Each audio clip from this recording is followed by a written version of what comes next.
चीन ने राष्ट्रीय सुरक्षा का हवाला देते हुए सेमीकंडक्टर चिप्स को बनाने में इस्तेमाल होने वाली दो महत्वपूर्ण धातुओं गैलियम और जर्मेनियम के निर्यात पर प्रतिबंध लगा दिया है। चीनी सरकार ने 3 जुलाई को ऐलान किया कि 1 अगस्त से इन दोनों धातुओं के निर्यात पर अंकुश लगाया जाएगा। इसके साथ ही इनके केमिकल कंपाउंड्स के निर्यात पर भी प्रतिबंध लगाया जाएगा। ये खबर ऐसे समय में आई है जब भारत सहित तमाम देश सेमीकंडक्टर चिप्स के लिए चीन पर अपनी निर्भरता को कम करने के लिए आक्रामक रूप से अपनी सेमीकंडक्टर उत्पादन क्षमता बढ़ाने की कोशिश कर रहे हैं। दूरसंचार, सेमीकंडक्टर और रक्षा उद्योग पर पड़ेगा असर। यूरोप के एक औद्योगिक संगठन क्रिटिकल रॉ मटेरियल्स अलायंस का कहना है कि चीन का यह ऐलान काफ़ी अहम है, क्योंकि चीन ग्लोबल जर्मेनियम उत्पादन में लगभग 60% और गैलियम उत्पादन में लगभग 80% हिस्सेदारी रखता है। इस प्रतिबंध से भारत के दूरसंचार, सेमीकंडक्टर और रक्षा उद्योग पर असर पड़ सकता है। बीजिंग ने कहा कि चीन ने अपनी राष्ट्रीय सुरक्षा को ध्यान में रखते हुए इन दो धातुओं के निर्यात को प्रतिबंधित करने का फैसला किया है। अब इन दोनों धातुओं को चीन से बाहर भेजने के लिए निर्यातकों को लाइसेंस के लिए आवेदन करना होगा और विदेशी खरीदारों और उनके साथ हुए सौदे का पूरा विवरण चीन की सरकार को देना होगा। चीन, अमेरिका और यूरोप के बीच छिड़े टेक्नोलॉजी वार का नतीजा है ये प्रतिबंध। सेमीकंडक्टर बनाने में इस्तेमाल होने वाली इन धातुओं के निर्यात पर लगाया गया ये प्रतिबंध चीन, अमेरिका और यूरोप के बीच छिड़े टेक्नोलॉजी वार का नतीजा है।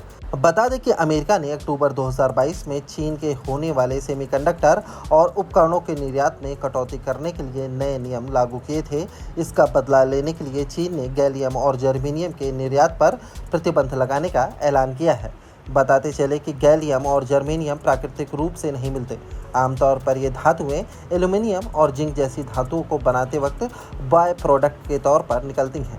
ये दोनों धातुएं बहुत ज़्यादा अहम इसलिए हैं क्योंकि इनका इस्तेमाल सेमीकंडक्टर, कम्युनिकेशंस और डिफेंस उपकरणों में लगने वाले चिप्स को बनाने में किया जाता है।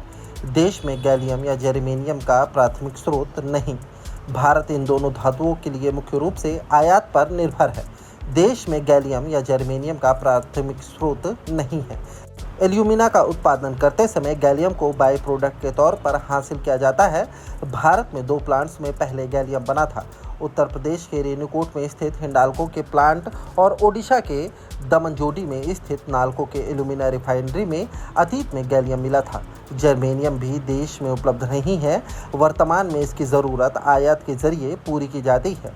पिछले महीने खनन मंत्रालय की एक रिपोर्ट में कहा गया था कि 33 में से 17 एलिमेंट ऐसे हैं जिनके साथ आपूर्ति का जोखिम जुड़ा हुआ है। ये एलिमेंट देश के लिए आर्थिक तौर पर काफ़ी अहम हैं। इस रिपोर्ट में गैलियम का नाम भी शामिल था। जर्मेनियम सहित कुल 7 एलिमेंट्स की पहचान हाई सप्लाई रिस्क वाले एलिमेंट्स के रूप में की गई है। आयात पर निर्भरता को देखते हुए इन दोनों धातुओं के निर्यात पर चीन के प्रतिबंधों से भारत प्रत्यक्ष या अप्रत्यक्ष रूप से प्रभावित होगा। गैलियम का इस्तेमाल semiconductor, electronic circuit board, LED devices और विशेष तरह के थर्मामीटर और बैरोमीटर सेंसर्स को बनाने में किया जाता है, जबकि जर्मेनियम का इस्तेमाल ऑप्टिकल फाइबर, सौर सेल, कैमरा और microscope lens, infrared night vision system और पॉलीमराइजेशन कैटलिस्ट को बनाने में किया जाता है। चीन के प्रतिबंधों से इन प्रोडक्ट को देश में ही बनाने की भारत की योजना प्रभावित होगी। इसके अलावा निकट की अवधि में चीन के इस प्रतिबंध से चिप्स पर आधारित उपकरणों के आयात पर भी प्रभाव पड़ सकता है। भारत सरकार ने 28 जून को गैलियम और जर्मेनियम सहित 30 महत्वपूर्ण खनिजों की पहचान करते हुए कहा था कि लिस्टेड खनिज देश के आर्थिक विकास और राष्ट्रीय सुरक्षा के लिए बहुत ज़रूरी है।